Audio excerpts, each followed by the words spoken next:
Shakalaka boom. Yes, yes, yes, yes, yes. How are you all? Aloha no Charlie. Aloha. Welcome back, my friend. Well, thank you, thank you. I don't know if Sorry. you can see. I don't know if you can see. I get two fingers and my toes are crossed that this stream continues. I can only hope. I know we're on very early, guys. I just said throwing quick posts up that we're going early because we want to do a trial test run before the our guests get here. But it's Yes, really nice to see you back, Charles. thank you, thank you. Aloha no, everyone. Thank you very, very much. It's been a, it's been a trying, it's been a tough week, but it's all good. Thank you for prayers. Um, just something, little emergency happened that, but it's all good. It's all good, and I want to say thank you for the many prayers. Everything turned out for the best given the circumstances. And I just want to give a shout out to the fine people at KVMH because we didn't have to fly my wife down. We did everything up here on Kauai, and they did one hell of a job. And I thank them. I owe everything to them. And boy, as you get older, you get more emotional, more emotional, more emotional. And I can tell you this, they got a bang up team over there. So I But got to, Charlie, I never really share what was going on, other than you had to deal with some personal issues. So yeah, I'm sure our viewers are like, "What the hell is he talking about right now?" But I will say I'm glad Steph is recovering, yeah, and I'm glad that you were able to be by her side and continue to be by her side. And I appreciate you taking the time out tonight uh, no. for this show. And you were sorely missed, my friend. Sorely But, missed. it's just that I missed everybody that just needed just a little extra strength. And but everything turned out good. Thank be to God, and thank you for everything. You keep breaking up. Okay, Debbie. No breakup up here. No. Again, I like to say mahalo. It's so great to see you, my brother. I miss you. I love you. Thank you for your prayers. And like I said, everything turned out for the best. That's all. Well, Charlie, Patsy and I are like family, man. Yeah. We pray hard. We prayed hard, and we continue to pray. And I ask our village to continue to pray for Steph and Charlie as Stephanie recovers. Yeah. She's doing well, but as you know, the healing process can take time. So, Yeah. Yeah. but I know with you there, bro, it's better than having a 24/7 nurse. Well, I think she's she's a tough woman, and I think maybe I might be too overbearing because I don't want her to do anything, and I can see I frustrate her a little, so I just gotta be more respectful of how she wants to do things on the recovery side, and because I just want to baby her, that's when when you cherish someone so much, you just you know Yeah. you just want to do anything and everything you can. But Well, anyway, thank good you. to have you back, my friend. Good to have you back. Yep. Like I said, we came on early tonight because, as you all know, in the village, we've had some technical issues with our stream. Um, I called Spectrum. I got to tell you something. I see a lot of, and even myself, very critical of Spectrum. And yesterday I called their customer support line Hmm. at about 8:30 in the morning. And the gentleman, whoever I spoke to, went through a few questions. Said, "You know what? Sounds like it's our issue, not yours. We can have a technician, but we can't have them get them there till 10 o'clock." Hmm. I said, "When 10 o'clock?" He said, "Today, this morning." I said, "Oh, I cannot. I couldn't be at home." But he came today, 10 o'clock on the dot. Kaumana from Kekaha. I didn't get his last name, but he came in, and this guy was top of the line, professional. Checked everything from the line to the box to all of the uh, connections in the house. Swapped out my modem, brought in a new modem and a high powered router. So I wanted to come in and make sure this thing worked. and it's working so far. The fingers still crossed, toes still crossed, and I'm happy.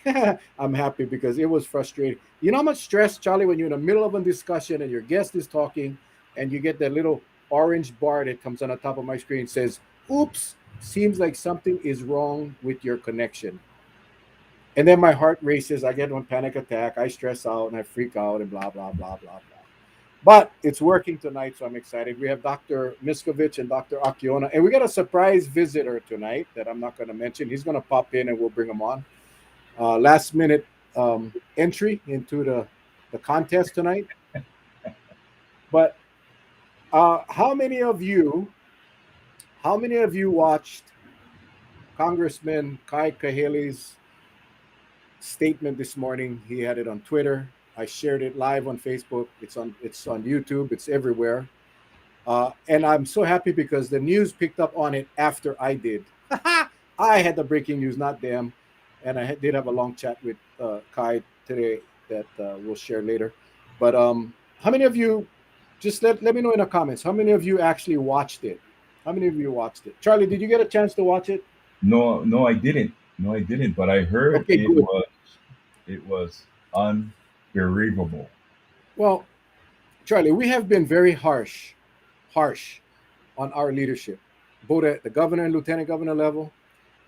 Lieutenant governor, he just speaks out mistruths, but we have not heard a thing.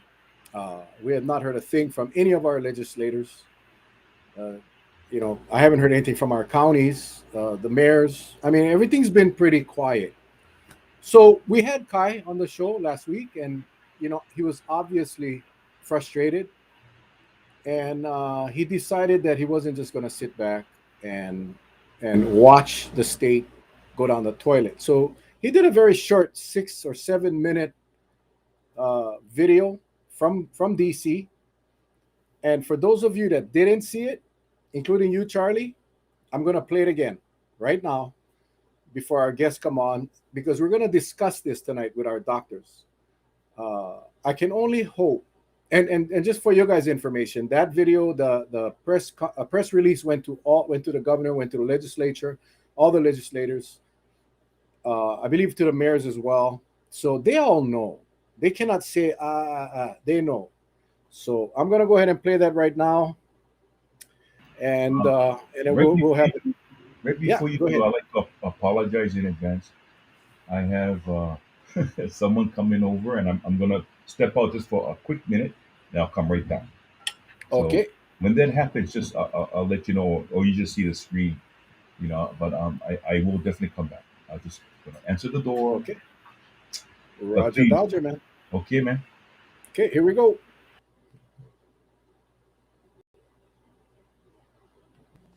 President Teddy Roosevelt once said, "In any moment of decision, the best thing you can do is the right thing. The next best thing you can do is the wrong thing. And the worst thing you can do is nothing." As our state begins its third year, living under the enormous strain of a deadly health pandemic, there are no signs of abatement. After record daily cases and a healthcare, educational, and local workforce system struggling to deal with the exhaustion of the coronavirus, it is clear to me that we have squandered the opportunity to prepare the state for a new normal life with COVID. Not too long ago, Hawaii appeared to have management of the coronavirus under control. We were one of the best performing states in the nation, and with the infusion of almost $3 billion in federal funds and latitude to shape our island strategy to deal with the pandemic, we had an opportunity very few states have due to our unique geography and isolation in the Pacific. However, indecisiveness, lack of a statewide strategic plan, and failure to have the foresight to prepare for a resurgence of the virus and deadly variants have cost us all greatly. Decisions to relax entry requirements, abandonment of robust testing, failure to procure an abundant supply of proper masks, and inadequate planning for our public schools have led us into the current crisis. The rampant surge of the Omicron variant has proven COVID-19 is not going away anytime soon. We must implement immediate solutions as well as prepare contingency plans for for future mutations of the coronavirus and other novel viruses. Otherwise, we will be in a perpetual state of emergency. Failure to immediately implement an enduring statewide plan will result in more residents experiencing infection and mortality.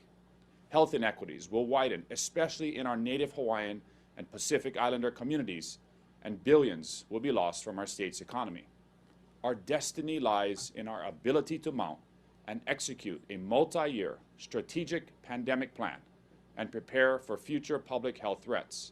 We need COVID-resilient infrastructure in schools, hospitals, and businesses. The state has had ample time to develop this and has failed to do so. We cannot wait any longer. The following are 10 points that I believe must be done immediately statewide.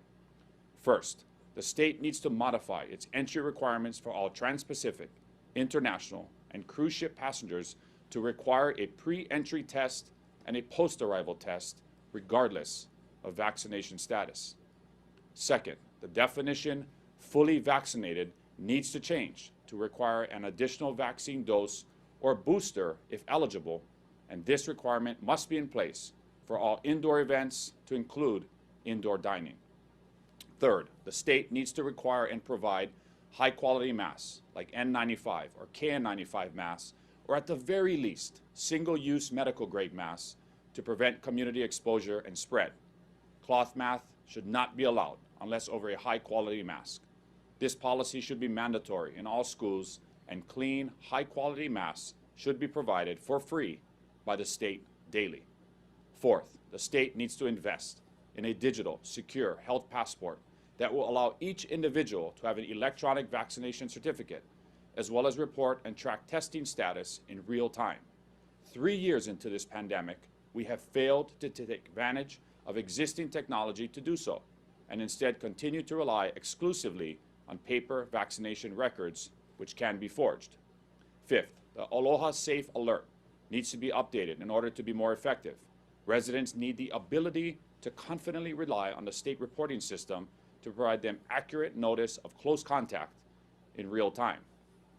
Sixth, in order to keep schools open, the state must implement a testing strategy in all public schools that first and foremost keeps our teachers and students safe. We also need to provide every classroom in the state the necessary ventilation upgrades and air filtration systems to improve air quality, mitigating the risk of airborne spread. Seventh, if we are ever to achieve herd immunity, state, county, healthcare, and community leaders must continue a strong, unified message and robust education of vaccination effectiveness and availability for all eligible residents, with the goal of fully vaccinating, including booster shots, 80% of the eligible population by the summer. In order to accomplish this, the state must work with the business community and private sector to provide paid sick leave and time off so residents can plan for when to get vaccinated or boosted.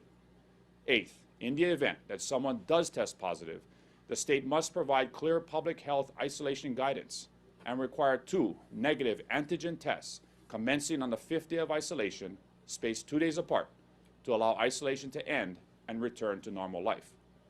These tests should be secured by the state and given to each resident when they test positive to help people come out of isolation. Ninth, the state must procure the resources needed to respond to the next variant.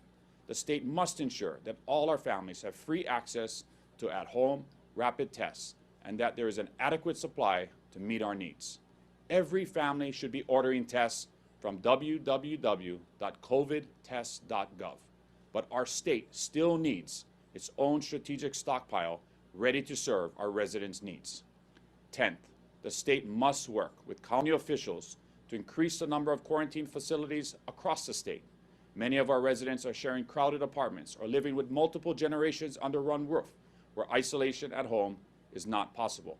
We must provide these facilities to reduce the chance of spread and keep our residents safe. These 10 steps are absolutely critical in building resilience that allows residents and visitors to be safe. We must strengthen our hospitals, healthcare systems, and public health institutions. We need to stop burning out our healthcare workers and instead give them the resources they need to do their jobs effectively. Everywhere I go, people are scared. People are demoralized. People are frustrated. It does not need to be this way, and it cannot and must not stay this way. I implore my former colleagues in the legislature to act decisively. We need leadership that inspires our fighting island spirit and innate resilience. We need to support small businesses. We need to support local families. We need to do better. We can do better. We are in this together. Mahalo. Boom. Boom. That's a kaboom, Charlie. I know I'm seeing a few of you saying that it's choppy or whatever. I have it on my phone right here as all of you. Exit Facebook and come back. Charlie had to go pick up the dinner from his door for his lovely wife. But anyway, so yeah, if you're having some issues with your stream, go ahead and get out of Facebook and come back in, and that should do it. Yeah, boom. That's what it is. That's what it is. And I know I saw a lot of comments about monoclonal. I spoke to Kai for about a half an hour after this thing went down on the phone, and he assured me that he is working on that monoclonal antibody issue. What he did in his message today was a message to the state to do what the state has control of. You heard him on the show that he was going to look into the monoclonal antibody treatments. So I understand. I mean, there will be people out there that's going to critique everyone that speaks, everyone that's, and it is what it is. We're not going to agree with everybody 100% of the time. But I will tell you, the whole message today was directed to the legislature because of the opening of the legislature. As he said, imploring his former colleagues. Our state has no control over what the White House does with monoclonal antibody treatments. All right. So he assured me he is looking into that. He's having his staff find out what the heck happened and why. I think we all know, right? The president said someone told the president it doesn't work. And we'll talk to Dr. Miscovich about that tonight. But he is working on that. It's just that today's message wasn't directed to the White House to release more monoclonals. Today's message was straight for our state leadership, basically telling them that they have failed. They have squandered all opportunities to keep Hawaii safe. And he had had enough. And I know a lot of people say, well, what are you going to do? What are you going to do? The legislative role is I sat in a county, not Congress, but I was on the county council. And we cannot tell the administration what to do. Congress cannot tell the president what to do. He definitely cannot tell the governor what to do. But his whole message was for his former colleagues to get them off their ocoles and do something. There are a lot of things. He listed 10 things tonight or this morning about what the state can do right now. Starting off with pre and post travel testing, which the state refuses to do. Refuses. I heard the governor today, and he said that's not going to happen anytime soon. And we'll go over the 10 things once we have our guests on. But I just want to mahalo Congressman Kahele for stepping up, standing up, and speaking what needs to be said. It's frustrating, day in, day out. Charlie and I come on almost every night and try to pound this home. And we know our leaders watch this, or they have staff watch it. But nothing gets through, no matter what. I mean, today's Blangiardi press conference was another joke. It was, I swear to God, I had deja vu. It was listening to the same press conference he did 2 weeks ago, having all the corporate guys come in and give their expertise. At least one of them said clear, I run hospitals, I'm not a doctor. Exactly, you shouldn't be up there advising the governor on or the mayor on health issues. But you were. And this Honolulu mayor has decided to focus and get all his information from corporate leaders of hospitals and not medical experts. So at the end of the day, who suffers? The people suffer. The people suffer. The timing couldn't be more better. We got Dr. Miscovich, Akiona. We've got a special guest that's going to pop on tonight. And it's not Kai. Kai will be on our show next week, Tuesday. Next week, Tuesday night at 7 o'clock, we will have Kai Kahele, Congressman Kai Kahele, on our show. Monday, I just got confirmation while we had that video playing. Osa Tui from the HSTA will be with us on Monday night. On Monday night. So, I just, Scotty, no one's right and no one's wrong. I mean, no one's right and no one's wrong. Like I said, I give Kai credit for standing up against the institution and calling them out. We are normal people in the street. We are not elected officials. We're definitely not Congress people. So when a congressman stands up and speaks, they will hear it. Whether they listen or not, that's a different story. But no one's right, no one's wrong. Everybody has their opinion on how this needs to be done. But I give Kai credit for standing up and saying what needed to be said, that many experts have been saying for a long time now. And again, there's two sides to every issue. You can agree or disagree. The fact of the matter is that he stood up and said something, and for that, oh yeah, that took bravery, Reina. I can tell you. He definitely that it took bravery, and I commend him. I really commend him. And I will tell you this: in my discussions with him this morning, this guy is genuine. He's completely genuine, and he wants to help. When he saw his daughter crying last week, I think that's what happens, right? When it gets close to home, all of a sudden you start looking into it, and he realized we were going down the wrong road. So anyway, I'm going to bring on our guest here. Number one, there's Dr. Miscovich. We do have a surprise guest. I'm going to bring him on just because. There he Yoda! is. It's Yoda. Yoda's in the house. How are you doing, Doctor? Hey, Mayor Harry. Harry Kim, Dr. Scott Miscovich, Dr. Akiona. I'm sure she's probably driving home and after a long day's of work out there on the Big Island. I played Congressman Kai Kahele's clip. I came on super early to test the stream to make sure. We've had some issues lately, and we crossed our fingers. It's still going. But I played Kai Kahele's message to the legislature, about 7 minutes long. And for those of you that missed it, that came on late, I'll play it at the end. So stay tuned. At the end, I'll play it as we depart. But I want to start with Mayor Kim. Mayor Kim, thank you so much. Unexpected, but much appreciated, my friend. Much appreciated. Thanks go from me to you guys. I'm sure you saw U.S. Representative Kai Kahele's message to the legislature. As a former mayor, as someone that works with county government, state government, and of course the federal government, what are your thoughts? Well, first of all, on Kai's, I was going to call it a message, but I think it was a little more than that, really, for some, an awakening by a congressman. As far as thoughts, thinking of my friend now, first he was just someone that I needed and was there, Miscovich, Doctor. I wrote some notes down about, for me, but I'll use it now on when this all started. And what made us come here, a country, a state, counties of differences, confusion, even misdirection, misinterpretation, misinformation, dedicated people, etc. How come we're here, as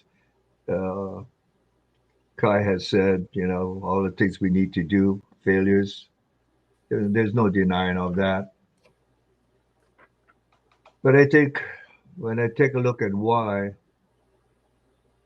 guys, I think we all know when it started, and for Hawaii anyway, the first of the year 2020. I want all of us to think what different people of leadership did. And I'm not picking on anyone. It is of truth. The highest position in the United States of America is our president. And below that, the politics of senators and representatives all the way down to the county level. And when people of every single level, and I mean every single level, and starting with the highest, the president, and people around him, start to give out wrong information, misinformation, twisted information to be balanced by those who try. I think it's no wonder we are where we are. Let's just accept that. If we want to blame, we can spend all day and all night on that. But it's also not to blame, but the fact that everyone who knows about pandemics, there's one cardinal statement made how many decades ago? Remember, a pandemic is a pandemic because it is new. New meaning we will grow along the way as far as knowledge. And we seem to forget that simple statement, but we have to bring it back towards us and realize we're going to still learn as we go in regards to the kind of programs and different positions by people. The ones that I do not forgive, I say, for purposely misleading the American people and even people of the world, are those who twist information. They will always be there. I didn't realize there'll be this amount and this organized mass of confusing people. So when Kai came out with that, it's a great message. And I think that's what we all have to orientate in regards to get the best message possible. And I think, and I'll stop here, I think the state of Hawaii, and Dr. Miscovich can rattle off the names, but I've got several names here. You know, there's a very, very impressive, their background, who has only one mission of the truth and to tell the truth and to educate people. Our job is to listen and respond.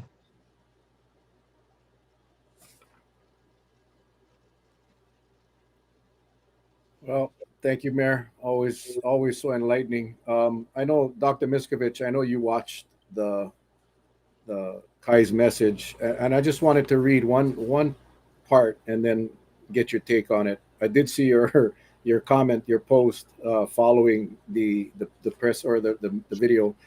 But he said indecisiveness, lack of a statewide strategic plan, and failure to have the foresight to prepare for a resurgence of the virus and deadly variants have cost us all greatly. Decisions to relax entry requirements, abandonment of robust testing, failure to procure an abundant supply of proper masks, and inadequate planning for our public schools have led us into the current crisis. What's your thought there, Doc Mistovich? Oh, we got one more guest. Here we go. Boom. Yeah. Hey, Dr. Miskovich? Like I said, I saw your post. Yeah. What are your thoughts?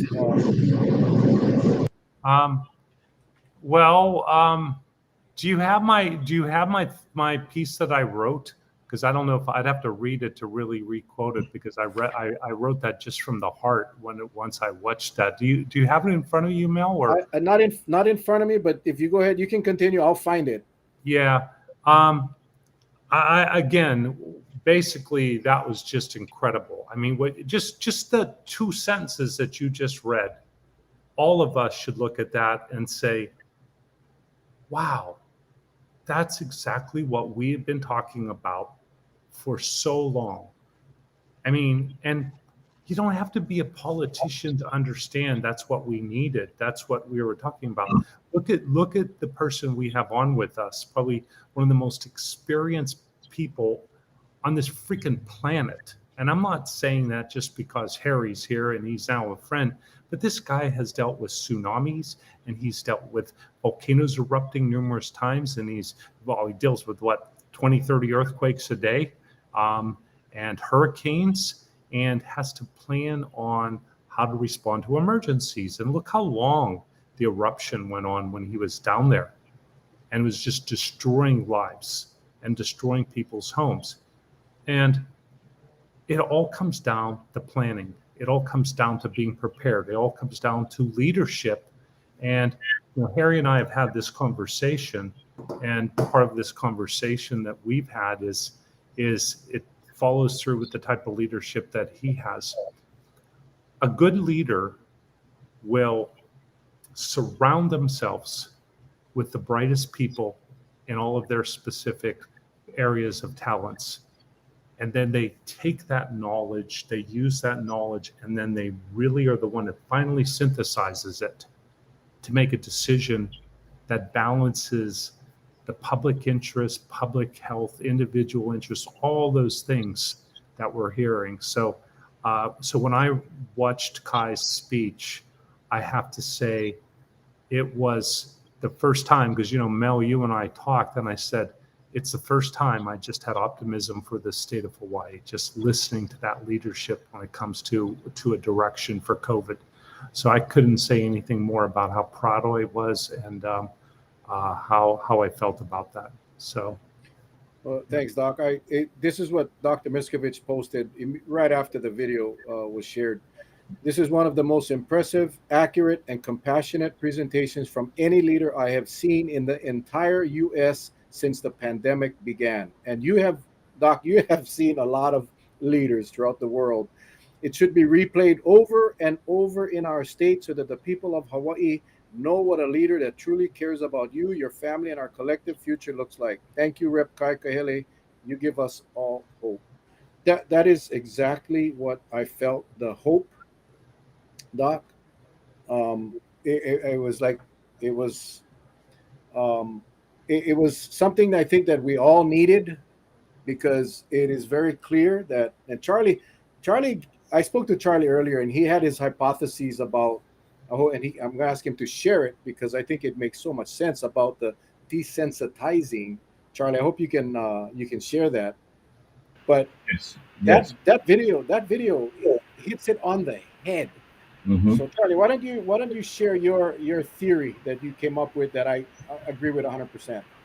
Well, I think over time, we're looking at this state of ours has put us in a position that if we continually run and I call it a propaganda of just giving the information out, because remember when we first hit our first 300 mark, everybody put on the brakes, everybody just like everything shut down, right? Now we're in the thousands and they're just letting it go. So basically, it's desensitizing everyone to the point of, okay, so what's next? And they're just waiting for it. And it's a numbers game now. And this is the same stuff that happens in law enforcement. If we put out rules and if we make arrests and if we don't have enough bite in what we're doing, guess what? The bad guy is just going to keep on doing it over and over again because they know that the worst thing that can happen to them is going to slap on the hand. And that's why they do what they do. And Mel, you know it because we both were in the department. We both felt this sometimes that it seems like the judicial system may have let us down, but we keep on plugging along, and we see this so many times over and over again. So I think when it comes to these high number of cases, everybody's just looking at it because they're at a point of they're getting desensitized over it. They says, okay, I'm still here. I got 6,000. Okay, maybe 7,000. Let's see how high this number can get. But yet, there are the few that we're not going to hear from because guess what? They're sick and they're on their deathbeds. And then we only hear about it after they pass away. So that's my whole theory of what's happening. They're just letting the numbers climb on its own. And they're just hoping and praying because there's many out there that are just looking at it from a distance and just thinking like, well, we had it when it closed on 300. Now we got 1,500. Then it went to 2,000. Now it's 3,000. And it climbs all up to 6,000. Nothing's happened. And the leaders still say we're going to peak tomorrow or shortly after that. Dr. Akiona, welcome. I had to mute you because there was like a tidal wave going on in the background. I don't know what's sure what your dog or cat must have been making a lot of noise, but you're good now. Welcome to the show. How you doing, girl? Tired. Yeah, we had testing at shelters, so I just got back. Sorry. Well, you know, one of Kai's messages. I don't know if you got to hear it, Kai's message today, but one of his messages was, "We got to stop overwhelming and our healthcare workers."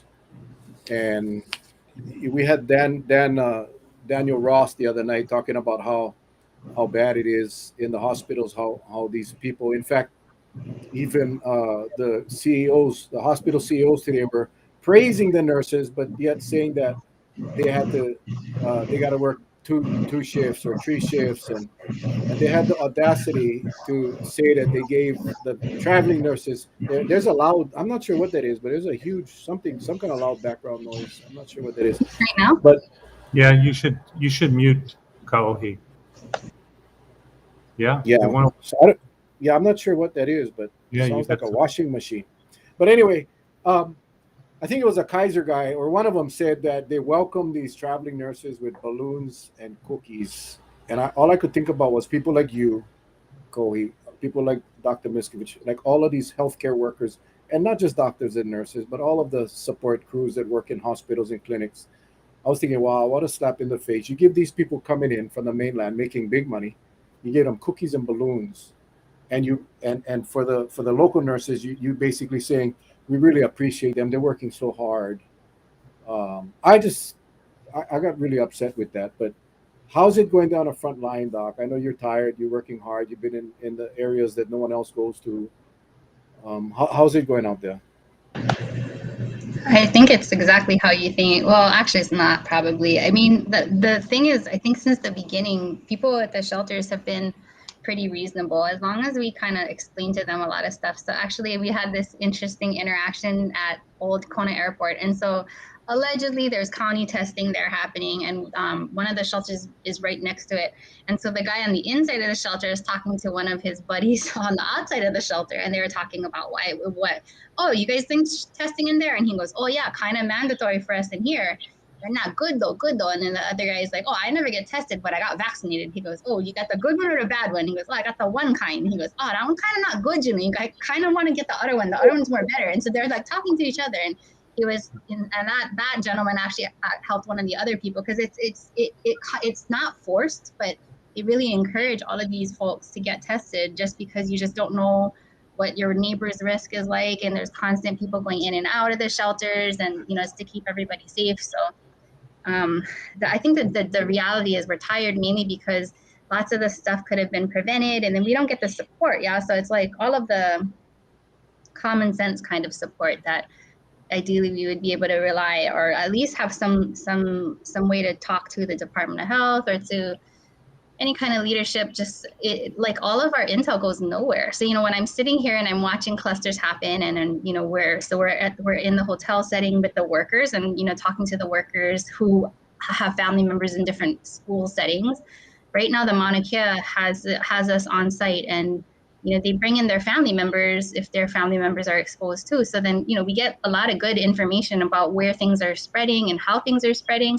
And there is no interaction between us and the county, and that kind of is really disappointing, because it's not that there's businesses or individuals who don't want to share the information or try to figure out how to do this better. It's like it's just radio silence from people who should maybe be a little bit more invested. And you're right. There's no real appreciation for the 2 years of this. It's tiring, and I think so. Today I have a headache, and it's mainly because of that. Well, we thank you. We thank you. The challenge tonight will be trying to get the all of you equal time, because you guys all got so much value. But I did want to go to Mayor Kim because, as I said, Kai's message was to the legislature. Last week, the Senate came out with their priorities. They came out with their priorities, and not one priority addressed COVID. And it's public record. I mean, it was posted all over. The Senate posted all their priorities for this session, but there was no mention of COVID. In Senate President Kochi's address to the body today, these opening comments, he said the first priority of this session will be education, and the second priority will be COVID response. Now, I gotta believe that that came as a direct result of hearing Kai's message.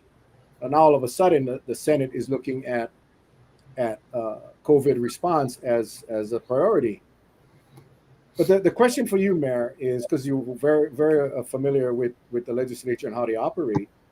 Kai is looking at the legislature in this very short session to introduce bills that will force the administration to do some of these proactive, protective measures. Is that something that I mean, I think it's a great idea. I think the timing to have it on the opening of the legislature is great. But what are your thoughts on that? And do you think Kai's message will have any kind of impact on the actions of the legislature? I'm sitting here, and all kind of thoughts going in my mind. Dr. Akiona, we've known each other only professionally a long time now. I know my mind is going all over the place, but I'll answer your question. I was just thinking of Dr. Akiona, and one of the times we met was in a place called Kilka in Hilo because there was a possibility of a surge there, a cluster there. And I was so awed when I drove up there and I saw so many of the community in this Hawaiian community helping out, directing traffic and all of those things. Now, you know what I'm talking about, Dr. Akiona. And I was thinking of how many times you went to the Veterans Home, University of Nations, a small little village called Miloli. And believe it or not, I've got real good memories of all of those things. The good memories were of state, federal, county, private sector working together. Nobody really knew who was exactly in charge, truthfully, guys from that were not there. All working very well together. No laws, no enforcement of anything that because nothing had to be enforced. Everybody working together for the common good. And they did a beautiful job of containing, of treatment, of trust, and that word trust. I know this is not what I'm going to say next is not going to be too welcome, but it's this is not a time to beat around the bush. I know Kai for a long time. We worked together for quite a bit in regards to the Mauna Kea issue. Very dedicated person.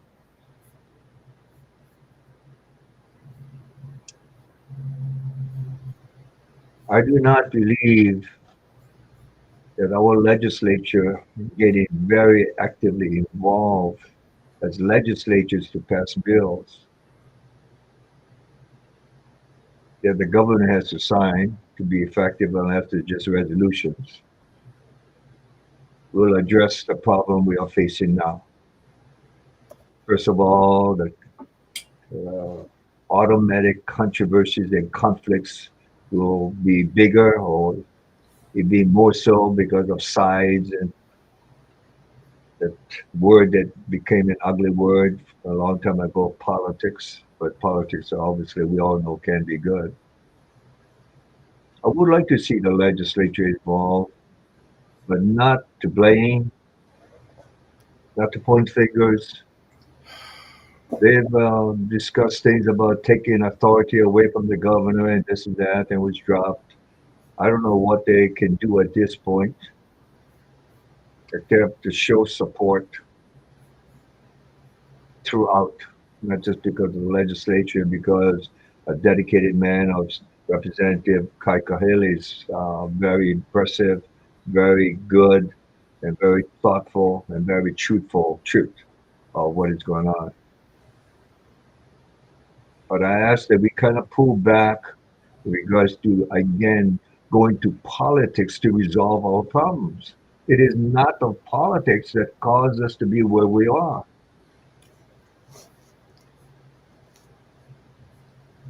It's going to take us, and I told you from the very beginning, Mel, it's going to take us, all of us, is us.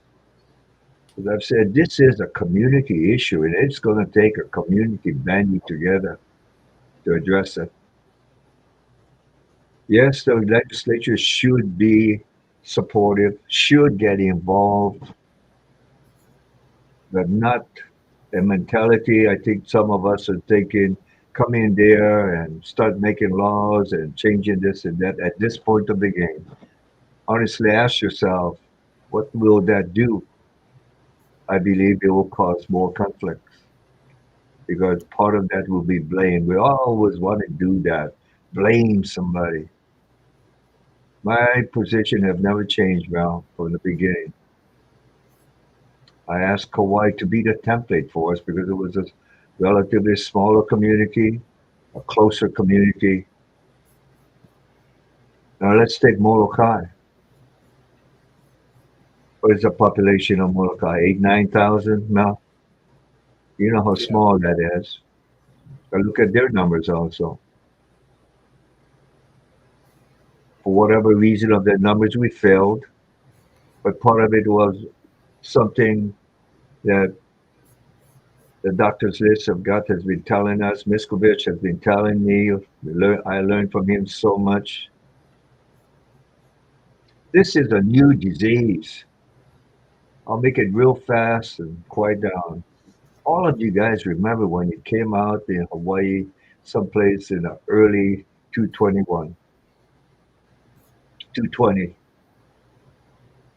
And what was the message nationwide, worldwide? It will attack basically the weak. So be careful, seniors, with underlying health disease. And we focused on that because that's what the science of that time knew and believed. No vaccine, very little of anything of uh, medical, except for those things of treatment and intensive care and those things. And we focused on that a lot. Dr. Akiona, you know that of Hawaii Island, of all the care homes were contacted. And then we progressed on that. For the young, don't worry about them. Literally, we said it. Don't worry about the young because this virus, for some reason, is not attacking our youth. Now, let's jump forward today. Who ever heard of what we're dealing with today, Omicron? Who ever heard of Delta? This is the third, and Miscovich knows this is true. And that is not to take away people of what the impressive thing of Representative Kahele said. We must do address those programs. Those programs, regardless, we must address it and create a unity in addressing it. But we don't know what tomorrow will bring. If we think in regards to Omicron is the end, then what about all the new studies now, Dr. Miscovich, that you rightfully pointed out and others have pointed out, long-term effects of the Omicron, especially on the young, or perhaps of diabetes, et cetera, et cetera, et cetera. We don't know.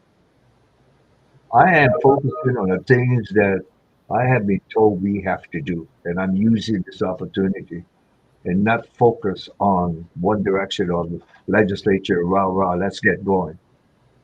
The doctors that we have on board now, the Hawaii state, we are so fortunate to have very talented, very dedicated, very smart, very experienced people that are willing to help.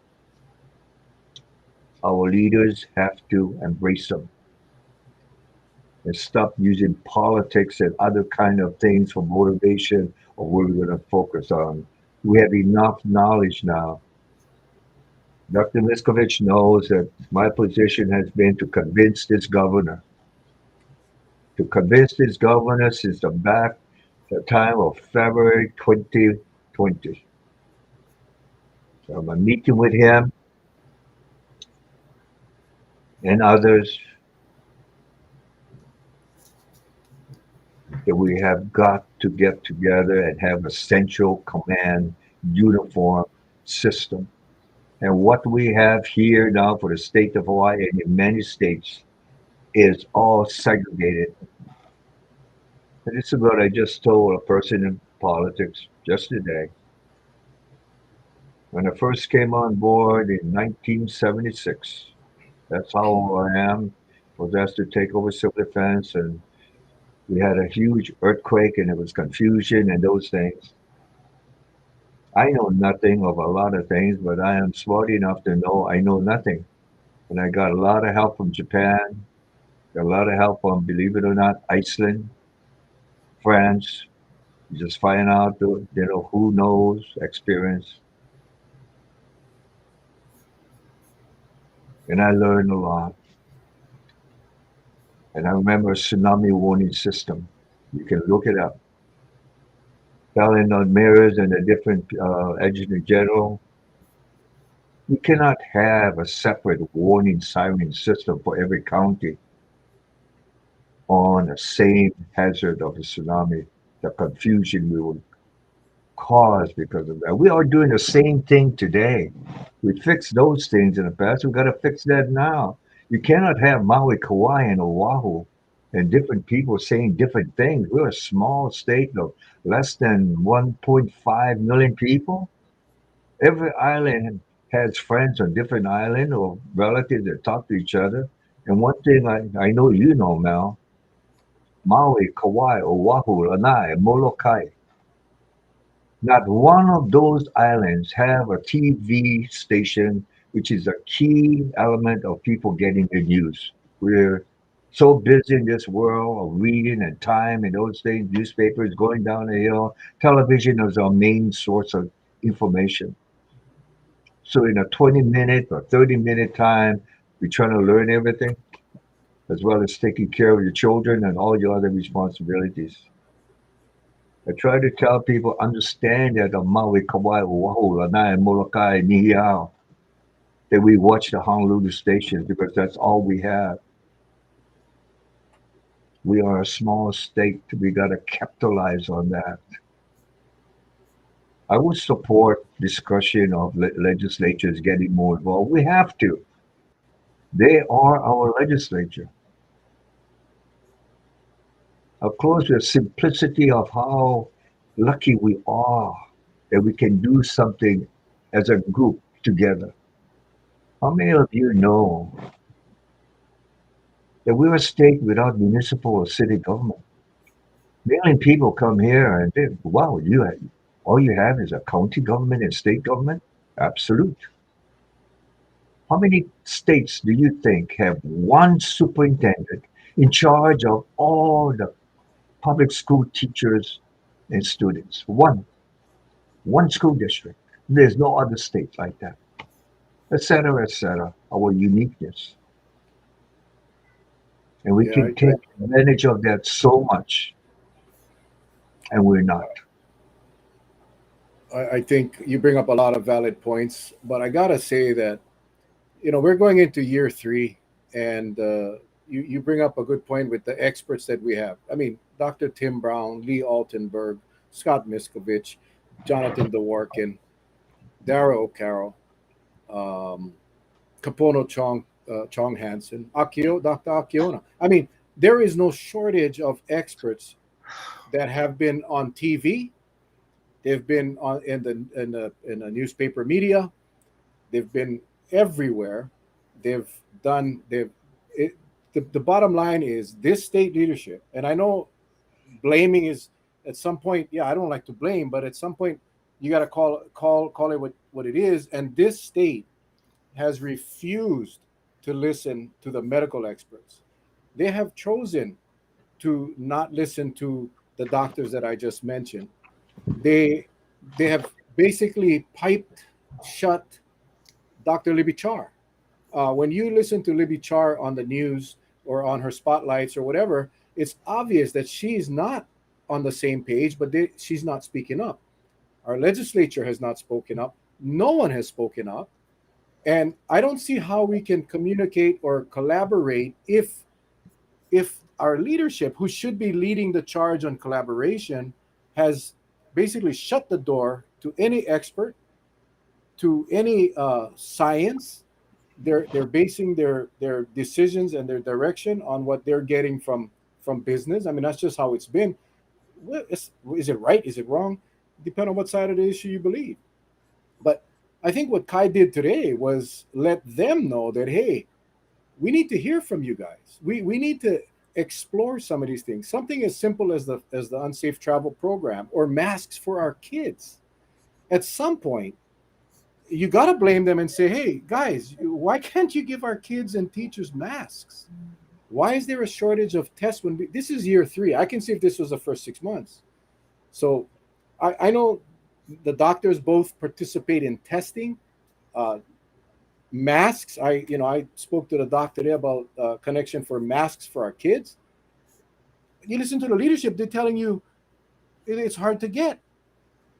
We no more money. So I think Kai wasn't so much politics, but he was using his influence as a congressman to let the state know, hey guys, we need to start looking at these issues and doing something about it because we are going down the bad road. One of the things that I want to ask these doctors about is this myth about peaking. And we'll start with you, Dr. Miscovich, because you track the numbers from all over the world. What are your thoughts on peaking? If you listen to our state leadership, we're there. We're peaking right now. No one has any idea. You can look at England is starting to go down. We can look and see there's some dips that are starting to occur over in New York City.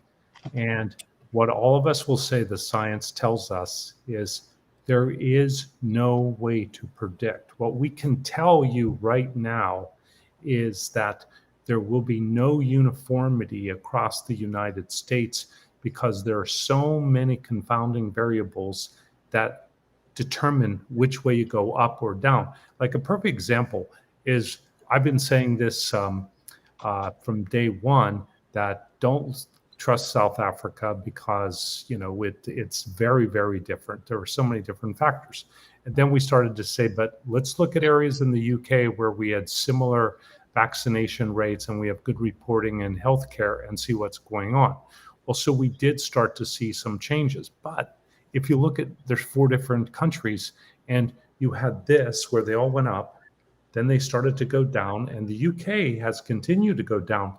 But then you can look at 3 other countries, I think Iceland, Spain, a couple, they went down just a little bit, and they all spiked right back up.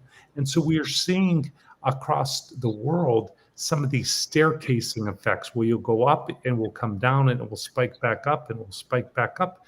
And so you don't know what the downward slide is. I mean, even if you look at South Africa, they didn't go back down to no cases. They went back down to maybe a 2/3 drop, and then they're holding up and the disease is there and it's kind of going up and down and surging. So we don't know. So anybody who tells you, and I just want to bang my head against the wall when I hear these people, all these talking heads.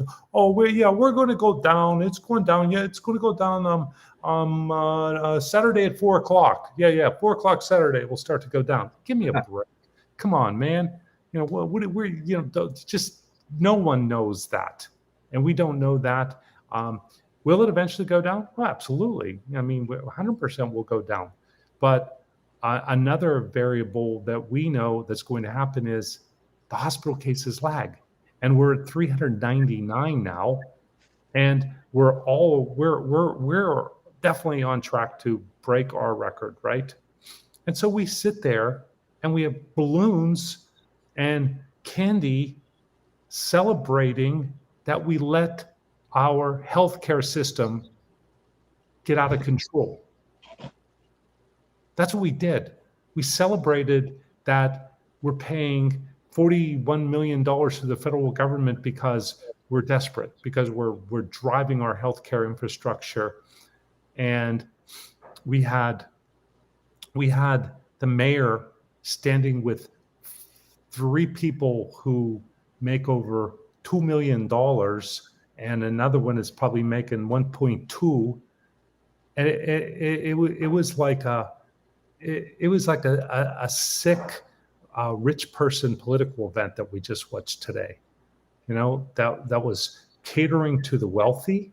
It ignored the plight of those healthcare workers that are getting devastated every single day. So devastated that we had to fly in workers, and it absolutely, as Dr. Akiona and I have talked about before, and Dr. Chong Hansen has talked about, it reeks of ignoring the people who live in conjugate housing and the people who are less fortunate and the people of different just different income levels with different social determinants of health that have been suffering. So anyways, sorry, I'm going to start. Yeah, no, that's fine. I just want to. I just posted Kai's comment, and it's too long, so I'm going to read it. Between CARES 1, CARES 2, and American Rescue Plan, which is the ARPA funds, the federal government through the Congress spent $3 billion to the state for COVID. The state has lots of money to implement this plan, and part of the Hawaii congressional delegation's role is oversight over how those federal funds are being spent. So, and that will be interesting to see at some point when, and not just for Hawaii, but for all states, how those funds were spent, because it's just a lot of money. Dr. Akiona, your thoughts as far as the constant reminder over the last week that we're going to peak by the end of this week?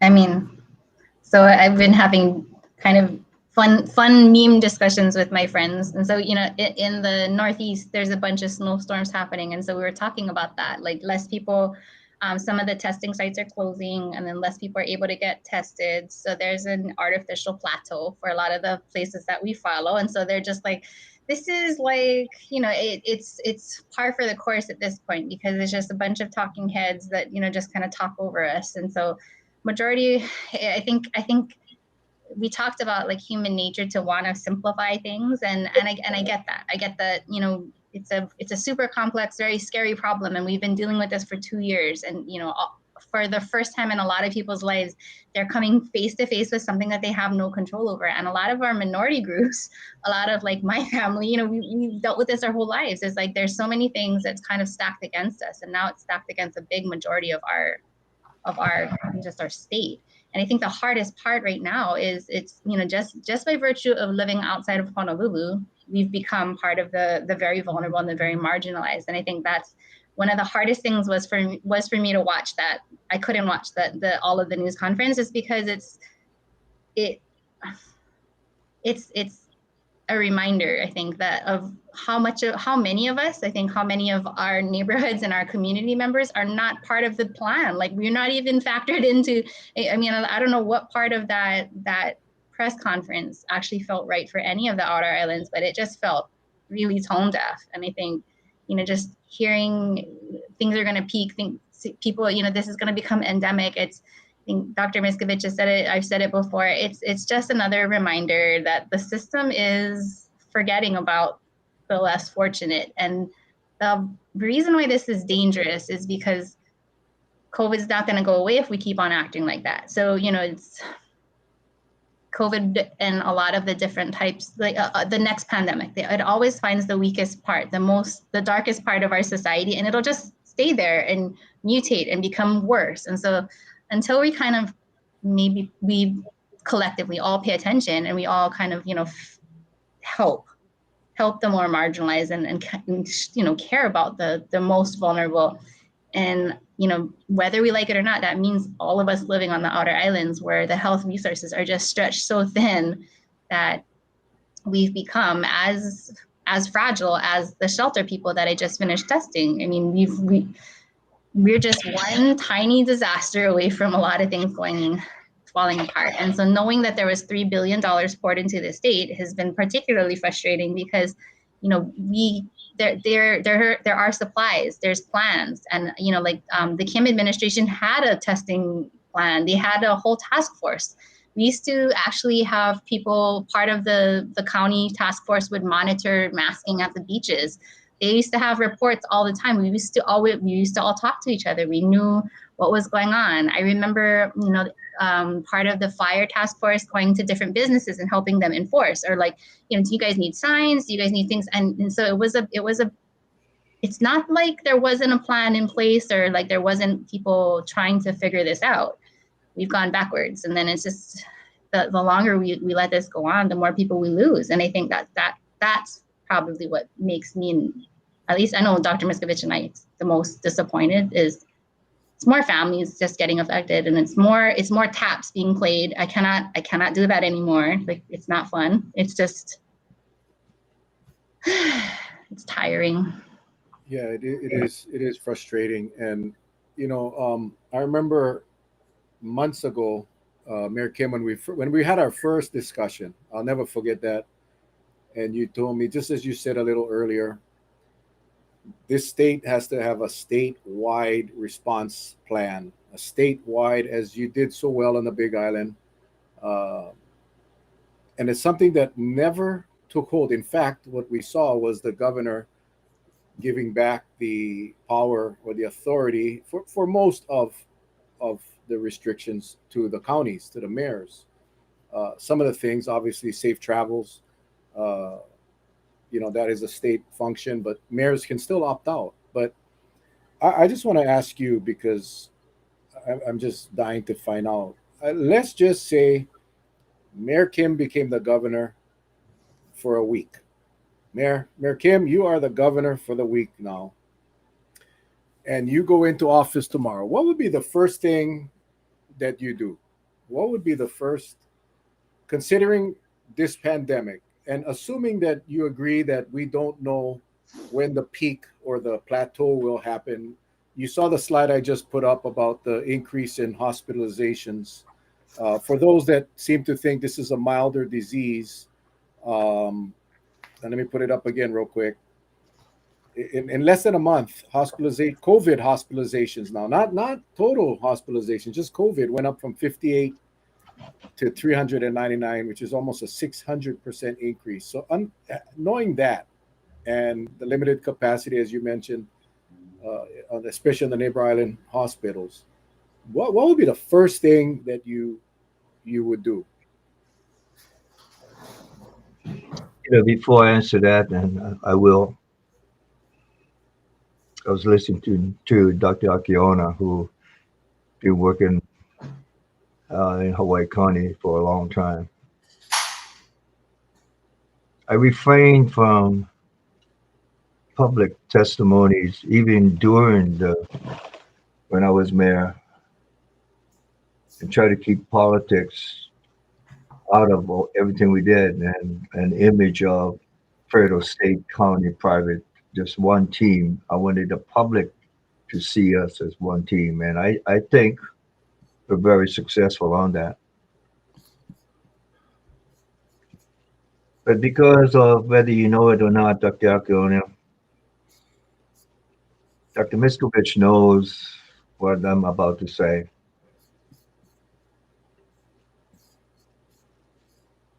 We've been trying for weeks, months, to try to convince the leaders of our government of state that we need to develop a comprehensive system, a uniform system for the state of Hawaii, and especially addressing immediately of testing, vaccination, education, communication, a single source, so we don't add to the confusion of people what is the policy, etc. One of the doctors on the list, Dr. Brown, Dr. Miscovich, we're talking, and he emphasized the point of the extreme importance that they cannot communicate to anybody in general, anybody, the leaders, and the public, that this virus and other viruses of pandemic scale is here to stay of mankind and this earth of ours. We need to establish a solid plan how to address these things, because there will be others. We need to establish a solid database to learn from. And just I will say that for the first time, Dr. Miscovich have been trying to convince me to go public more. And I have principles of not grandstanding. I will live with something for the rest of my life, Dr. Akiona. You're a part of this for a long time. I've seen so many people die at our veterans home, trying to convince people that this is not right. We got to do this, we got to do that. And finally, changes were made. We are at that stage here that I think it's time to call a spade a spade. Dr. Miscovich knows how long most of the doctors that are on that list that you read, and I can read my total list, that we have to get together, all of us, and a realization of this and what is happening to the United States and the world.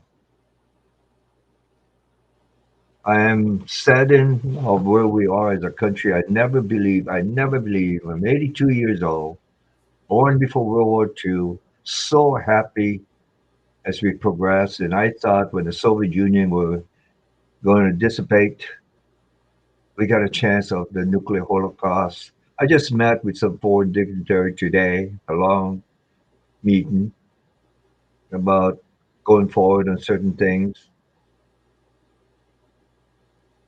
And people that know me know that I say there's only one important mission ever, and that's for all of us to work for peace on earth. On this virus, it's the same thing. All of us working together for peace on earth. The virus is just one of those things we have to work on together instead of fighting each other on this. I get sick to my stomach when I see people saying this about the virus and that about the virus and doing this, doing that. It's so easy to criticize, to sit here and just criticize. But Dr. Mistovich knows that I set cardinal rules in regards to going forward. Our job is to be very productive in what we recommend. Being critical of people is understandable. Being angry is understandable. But where does it get us? It splits us more. Because those that we are angry with becomes even angry at us now because we're criticizing them in public. You know that is true, and a lot of it is of politics that get even angry of power. Dr. Miscovich and I and other doctors have been trying to convince this governor for a while now that we need to get together to develop a comprehensive plan of action.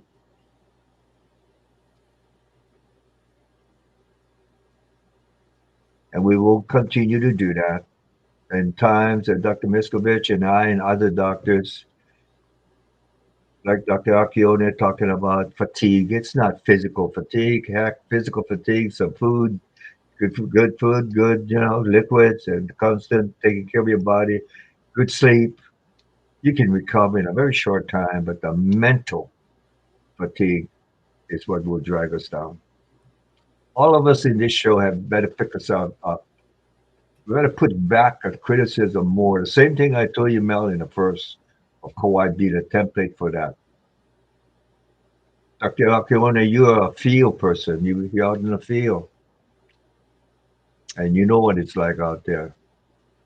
I know what you're talking about. You don't say it openly in regards to what we want to say. Or they don't care about us. Who is us? Whoever the us is saying it.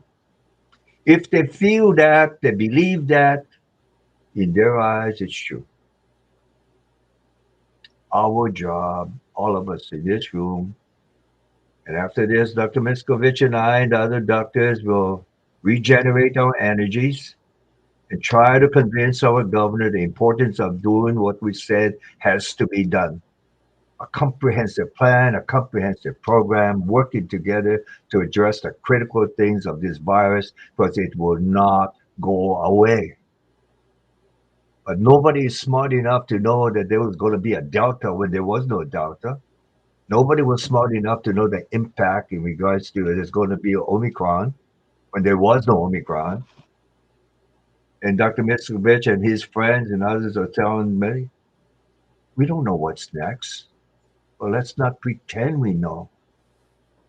So we have got to establish this comprehensive planning mechanism, monitoring system, treatment system that we will learn from this and we will get better for the next one.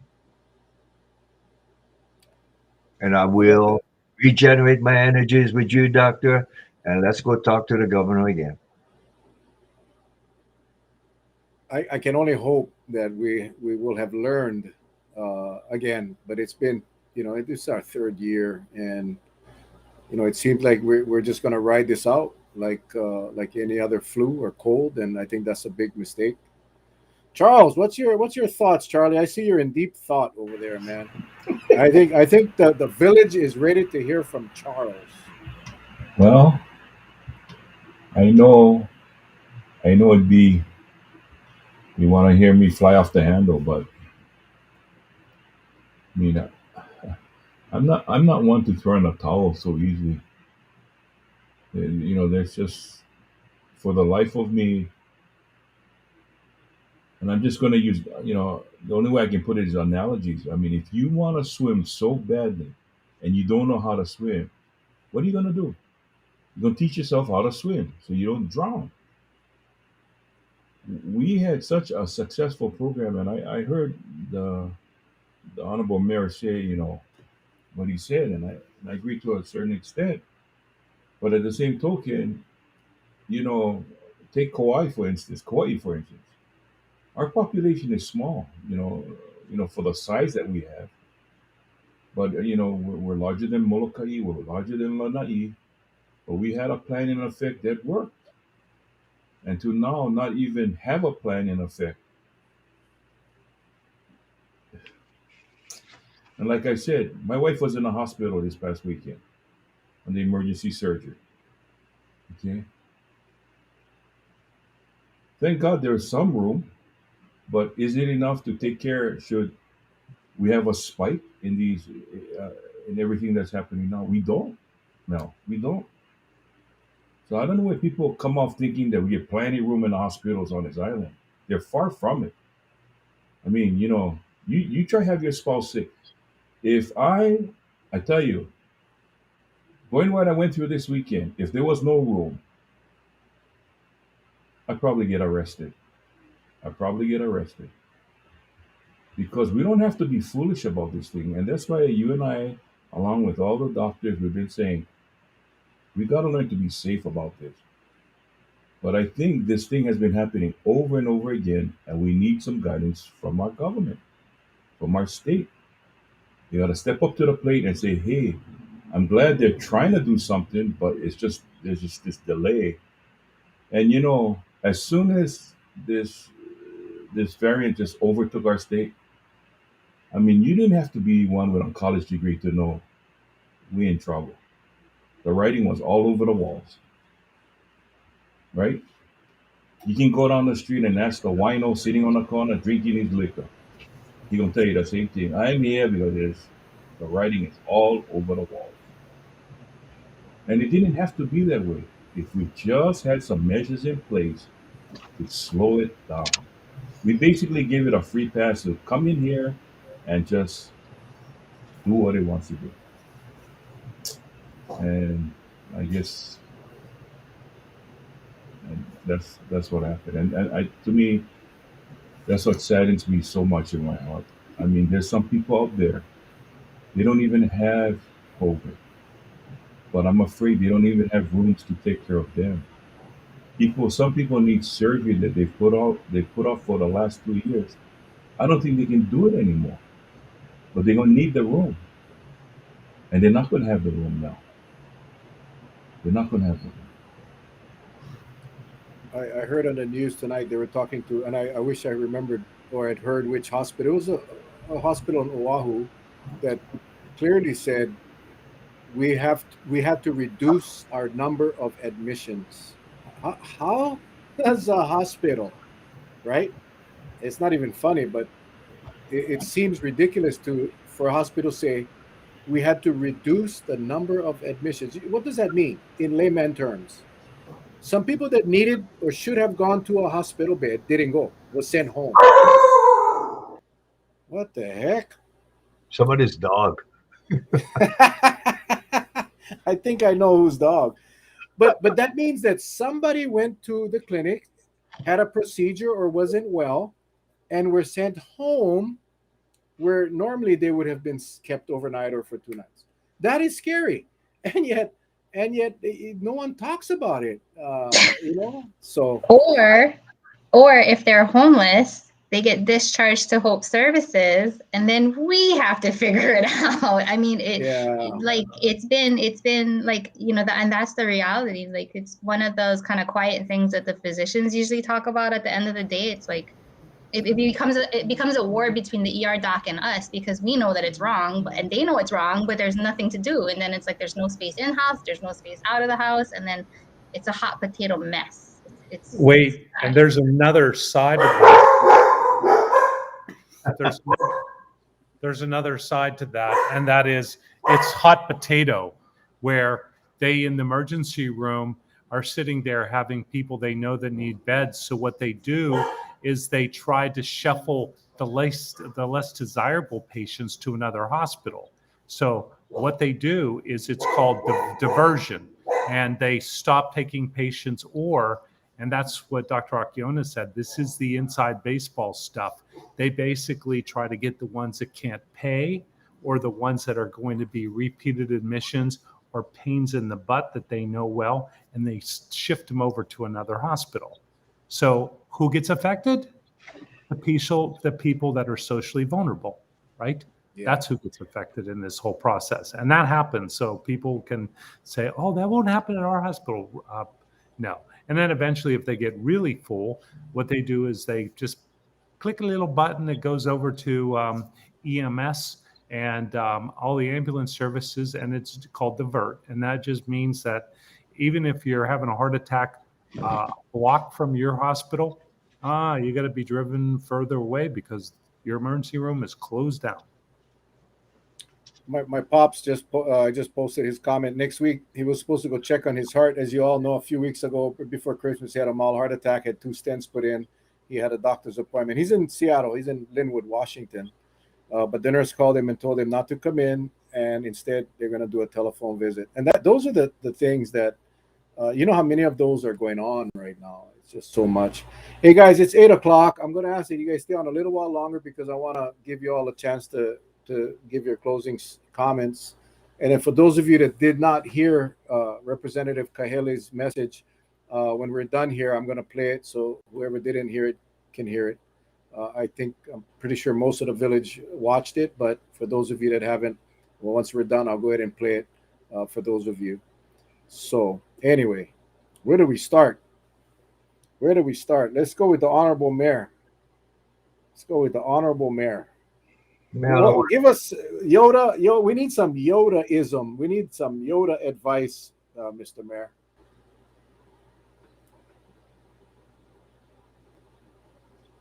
I've asked you from the very beginning the important role you play. I've asked you to go beyond what is almost normal. Same thing I'm asking everyone on this video program. It's understandable why we're angry and disappointed, this and that. And let's take that anger and we channel it to commitment, all of us, to see how we can go forward. Using Representatives Kahele to talk as one of the tools, but not the tool. I think there's no greater energies and force than just the people, but not to show anger, show care, concern of we need to get better. I'll commit on my side. I'll let Dr. Miscovich say what he says. We have a friend out there, I think, in General Horror. He's trying so hard to help us achieve what we want to achieve. I know it's simple to say a comprehensive program, but all it is words of all of us working together for a common goal. I pledge we will try a little harder than we have been trying and put away those angers so we can be more efficient. I ask for everybody's help. Thank you, Mr. Mayor. Dr. Akiona?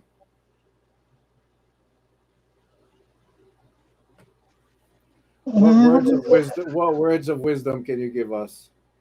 Well, I mean, I think We've been talking, so I think I've been talking with my staff because this has been, you're right, we're going on 3 years. And, Misco's clinic we pretty quickly pivoted, started putting up all these drive-through, started like strategizing and really kind of been pushing hard. And so we're at the point where we've gotten pretty lean, and partly because people were tired. Some people are getting sick, some people are getting exposed because everybody went back to school. And so there's several different layers of perfect storms that we all exist in. And I think one of the important things I think that I find myself saying again and again is, it never was about keeping 100% of the infections out. So, I find myself talking again and again with businesses. And so, maybe the worker feels bad now because they're sick and or they get the positive test. And I mean, the last 6 days or so, we had 460 some odd positives to call. And a good chunk of them feel bad because they're just like, we feel like we did everything right because a good chunk of them are vaccinated and a good chunk of them really did try. They were doing the right thing. And I tell them, well, so that the thing is, right, when we look at it, we're never trying to say it's never going to happen, but we are always prepared for when it happens. What are we going to do? And so I think that was what has been kind of keeping us going on the Big Island, is that we looked at places like the homeless shelters. We looked at places like, places where down in Ocean View, where there's, maybe 30 some odd people living in one household and one running car. We thought we had to think things through with different groups, different, just cultural styles, different communication styles, different resource settings, and figure out what happens if it rips through here and how can we help? Because that's the idea, is that's how can we help, right? And and so there is that moment where when people hear that they are positive and then they feel bad, and then we help them through that. And I think that's the reality for the rest of the state is, this is going to be another situation where it's kind of working its way through a lot of our family members, a lot of our islands, most of our counties. We're getting hit pretty hard. The hard part is you're looking to your left and looking to your right, and you're seeing a lot of leaders just pretending like nothing's happening. And it feels very much like gaslighting, and it is. So something's happening. It is not right.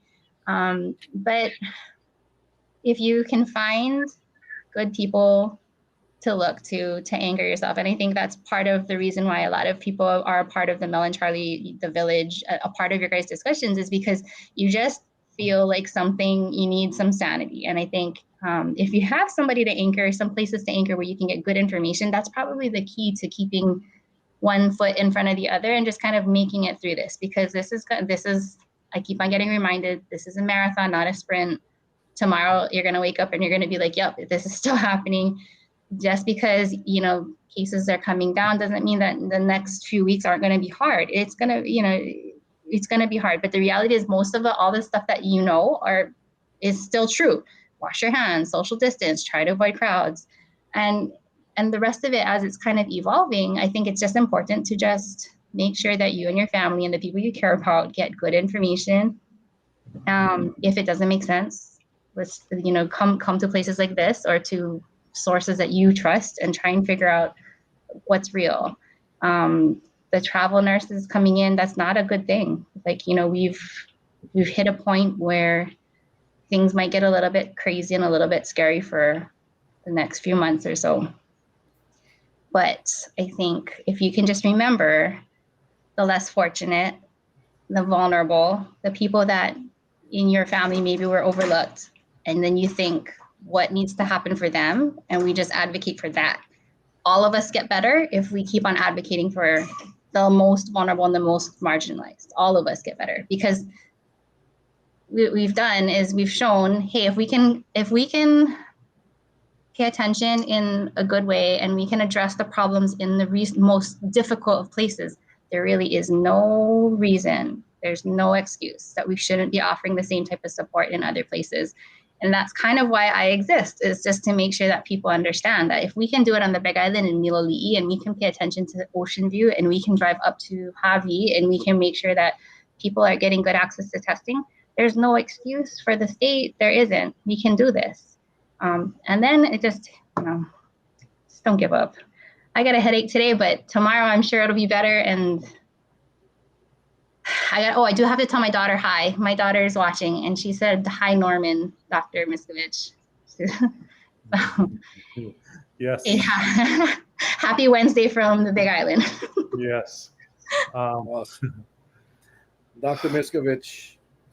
Wow. Okay. I'm just going to take off on one of the comments that she just said, and I'm going to take it to a much bigger global area. And Dr. Akiona just nailed it for what our belief is and how we take this. But I'm so fortunate I get to talk to the world, and I have producers at CNN. They don't pay me, by the way. Anybody who wants to know my CNN, that's all free. And I read so many papers across the world every day, and I do so much research. And I was like, WHO says that this, Omicron, this could be the end for Omicron this year. And I was like, what? Where did that come from? And I hurried up and went into the WHO, and I started going, and I jumped in and I hurried up and typed to my editors at CNN International, and I said, please, don't. And they didn't have it on, but I said, be really careful about this topic, because look at the details. What the World Health Organization said is, if we find a way to vaccinate the world, and they went on to say that the lower income countries are only 10% vaccinated. And it's all of our responsibilities to really look at helping the world. So we are doing it at a home level with what we're doing with Dr. Akiona and our premier group and things, where we'll go into the homes and do it. And everybody knows that the challenges on Kauai or Oahu or Maui, or especially the Big Island that Mayor Kim knows so well. But that's really the answer. It's about us. It's not about me. We have to change the whole topic to be about us. And it's us and the less fortunate, because that is exactly how we're going to change this. Now, I want to say something. And when I talk to my team and my group all over, I basically I have a saying, and it's, today's a new day. In this pandemic, we have to wake up and put yesterday behind us, because we need to focus forward. We need all of our energy and attention focusing forward. If all we do is complain about yesterday, we're never going to be able to face the 18 hours we may be battling today, or the tragedies we'll see with some of these patients. And so I'm going to throw something out to the viewers. Really listen when Mel plays Kaikahele. Really, really listen to that. That is leadership. That is the type of leadership we need to put into office with our votes. So when you have a chance to vote for, whether it's your representatives or your senators here in our state elections or federal elections or governor, use that. Look forward. And I want you to start right now.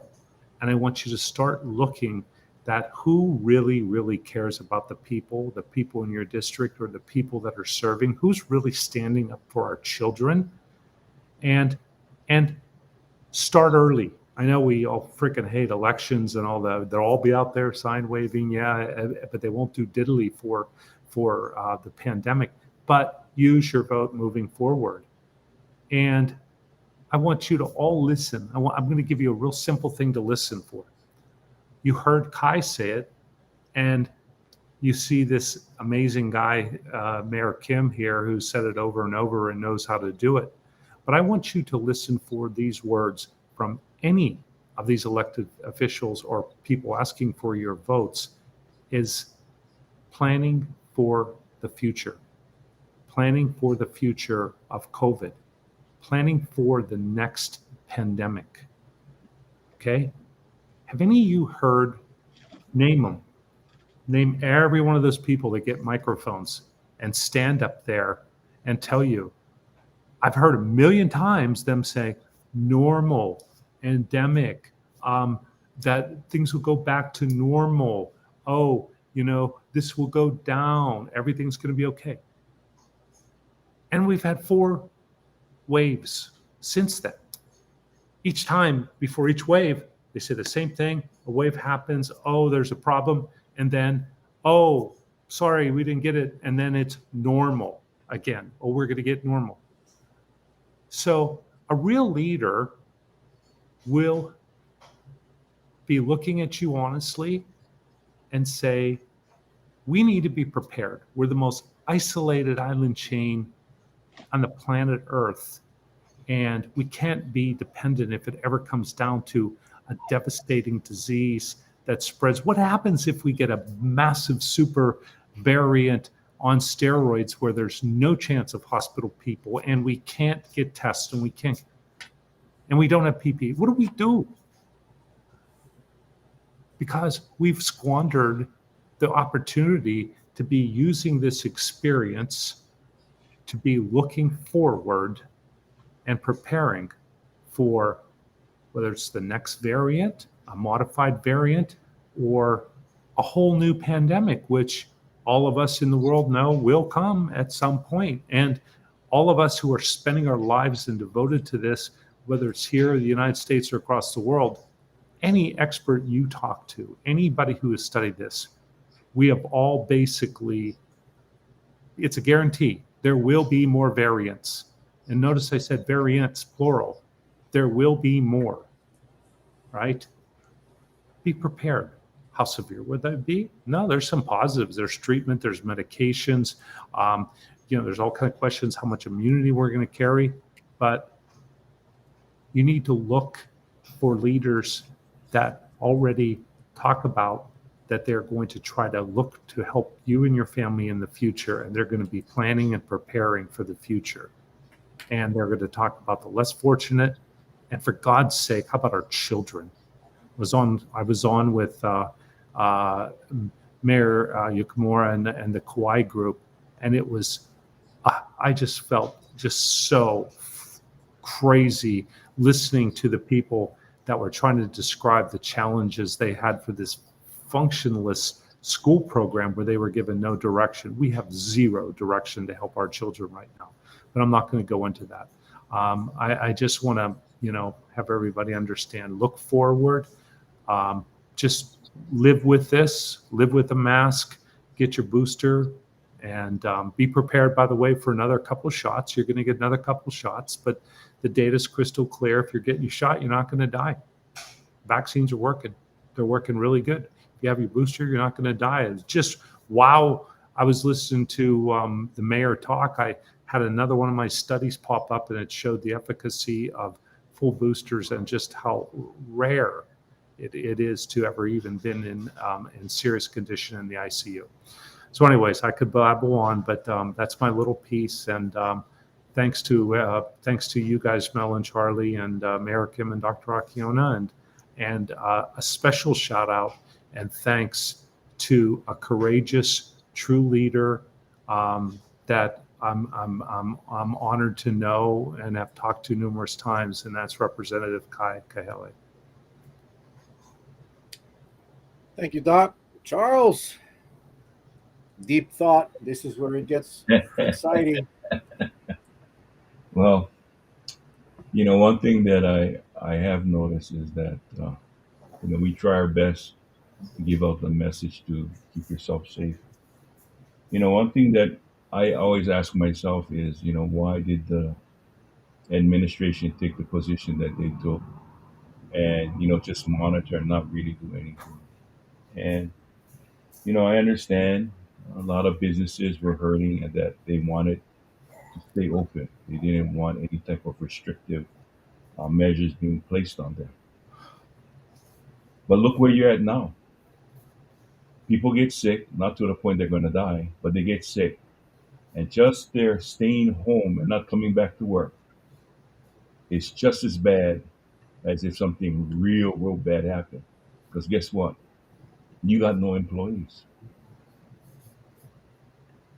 So a regular restaurant that would have maybe what 10, 15 wait staff, you can't get employees. Or if you do, in a tipping category, you're paying some of these people in excess of $25 an hour plus tips. Yeah, you're gonna get people. But how long can you stay in business to pass that cost on to the consumer? So there's this domino effect that's taking place. And I think people need to realize that because as a contractor with the state, I feel the same thing. When my employees get close contact, they're required to stay out. What does that do? What does that do? That costs me what? Roughly 400 or 500 hours of overtime in a week. And I got to live with that. I can't do anything else. I can't force people back. But I don't think people are looking at that as well. You got to look at how it's not about only being hospitalized from this thing, but how it's having this chain reaction that you get more people staying out, more people. The simplest thing that I came in close contact, I feel okay, but you know what? I'm gonna stay out. You got to sympathize with them. Uh, Next thing you know, they had close contact. They said, "Hey, we tested on the third day. Bingo, we're positive now." And then that avalanche, that snowball effect starts taking place, and you can see it coming down the pipe. And there is nothing you can do to stop that. So what happens? You run low of personnel. You run low of personnel. And I think that's what's happening with the hospitals. You get people inside the hospitals getting sick. What do? You run low, and then next thing you know, you got to rely on outside sources. What if they start getting sick too? So this thing. I mean, the message is we got to learn how to stay safe. What can we do to be safe? But there's always things happening especially when we have these clusters. I know this pandemic has caused us to be to suffer from cabin fever. We get cooped up, right? And so then you take the risk and says, man, I'm going to concert this weekend. Nothing going to happen. I'm fully vaccinated, this and that. They go, next thing you know, they're part of these big numbers, and there's no way of stopping it. So now you go to the concert, but you cannot go work. You start losing income. Next thing you know, how do you pay for stuff? I hope you get good savings.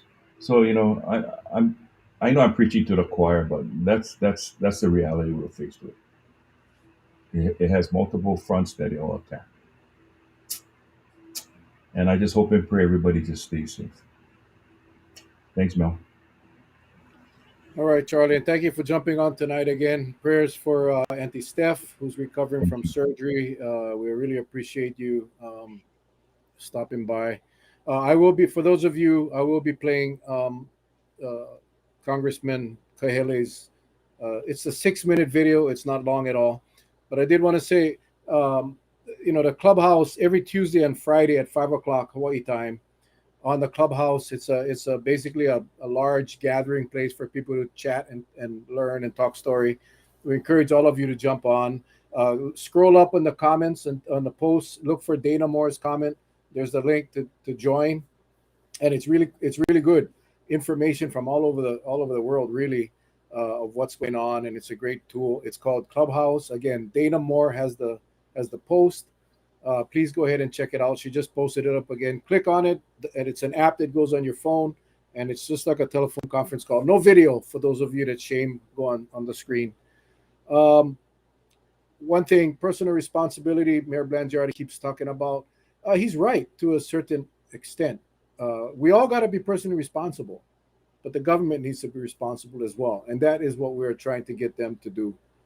Yes, Tuesdays and Fridays at 5 p.m. Just click on the link. It's an invitation link, and you'll have all the information on that. So we all got to do our part as well.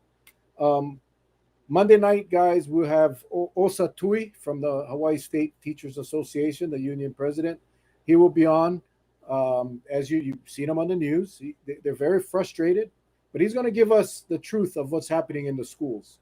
No more sugarcoating. No more. It's all good.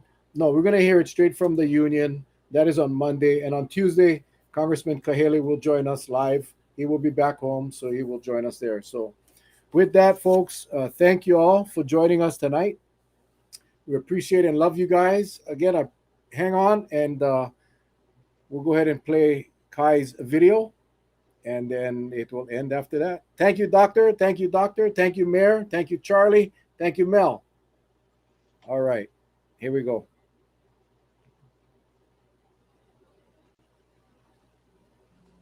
President Teddy Roosevelt once said, "In any moment of decision, the best thing you can do is the right thing. The next best thing you can do is the wrong thing. And the worst thing you can do is nothing." As our state begins its third year, living under the enormous strain of a deadly health pandemic, there are no signs of abatement. After record daily cases and a healthcare, educational, and local workforce system struggling to deal with the exhaustion of the coronavirus, it is clear to me that we have squandered the opportunity to prepare the state for a new normal life with COVID. Not too long ago, Hawaii appeared to have management of the coronavirus under control. We were one of the best performing states in the nation, and with the infusion of almost $3 billion in federal funds and latitude to shape our island strategy to deal with the pandemic, we had an opportunity very few states have due to our unique geography and isolation in the Pacific. However, indecisiveness, lack of a statewide strategic plan, and failure to have the foresight to prepare for a resurgence of the virus and deadly variants have cost us all greatly. Decisions to relax entry requirements, abandonment of robust testing, failure to procure an abundant supply of proper masks, and inadequate planning for our public schools have led us into the current crisis. The rampant surge of the Omicron variant has proven COVID-19 is not going away anytime soon. We must implement immediate solutions as well as prepare contingency plans for future mutations of the coronavirus and other novel viruses. Otherwise, we will be in a perpetual state of emergency. Failure to immediately implement an enduring statewide plan will result in more residents experiencing infection and mortality. Health inequities will widen, especially in our native Hawaiian and Pacific Islander communities, and billions will be lost from our state's economy. Our destiny lies in our ability to mount and execute a multi-year strategic pandemic plan and prepare for future public health threats. We need COVID-resilient infrastructure in schools, hospitals, and businesses. The state has had ample time to develop this and has failed to do so. We cannot wait any longer. The following are 10 points that I believe must be done immediately statewide. First, the state needs to modify its entry requirements for all trans-Pacific, international, and cruise ship passengers to require a pre-entry test and a post-arrival test, regardless of vaccination status. Second, the definition fully vaccinated needs to change to require an additional vaccine dose or booster if eligible, and this requirement must be in place for all indoor events to include indoor dining. Third, the state needs to require and provide high-quality masks like N95 or KN95 masks, or at the very least, single-use medical-grade masks to prevent community exposure and spread. Cloth masks should not be allowed unless over a high-quality mask. This policy should be mandatory in all schools, and clean, high-quality masks should be provided for free by the state daily. Fourth, the state needs to invest in a digital, secure health passport that will allow each individual to have an electronic vaccination certificate, as well as report and track testing status in real time. 3 years into this pandemic, we have failed to take advantage of existing technology to do so, and instead continue to rely exclusively on paper vaccination records, which can be forged. Fifth, the Aloha Safe Alert needs to be updated in order to be more effective. Residents need the ability to confidently rely on the state reporting system to provide them accurate notice of close contact in real time. Sixth, in order to keep schools open, the state must implement a testing strategy in all public schools that first and foremost keeps our teachers and students safe. We also need to provide every classroom in the state the necessary ventilation upgrades and air filtration systems to improve air quality, mitigating the risk of airborne spread. Seventh, if we are ever to achieve herd immunity, state, county, healthcare, and community leaders must continue a strong, unified message and robust education of vaccination effectiveness and availability for all eligible residents, with the goal of fully vaccinating, including booster shots, 80% of the eligible population by the summer. In order to accomplish this, the state must work with the business community and private sector to provide paid sick leave and time off so residents can plan for when to get vaccinated or boosted. Eighth, in the event that someone does test positive, the state must provide clear public health isolation guidance and require 2 negative antigen tests commencing on the 5th day of isolation, spaced 2 days apart, to allow isolation to end and return to normal life. These tests should be secured by the state and given to each resident when they test positive to help people come out of isolation. Ninth, the state must procure the resources needed to respond to the next variant. The state must ensure that all our families have free access to at-home rapid tests and that there is an adequate supply to meet our needs. Every family should be ordering tests from www.covidtest.gov, but our state still needs its own strategic stockpile ready to serve our residents' needs. 10th, the state must work with county officials to increase the number of quarantine facilities across the state. Many of our residents are sharing crowded apartments or living with multiple generations under one roof, where isolation at home is not possible. We must provide these facilities to reduce the chance of spread and keep our residents safe.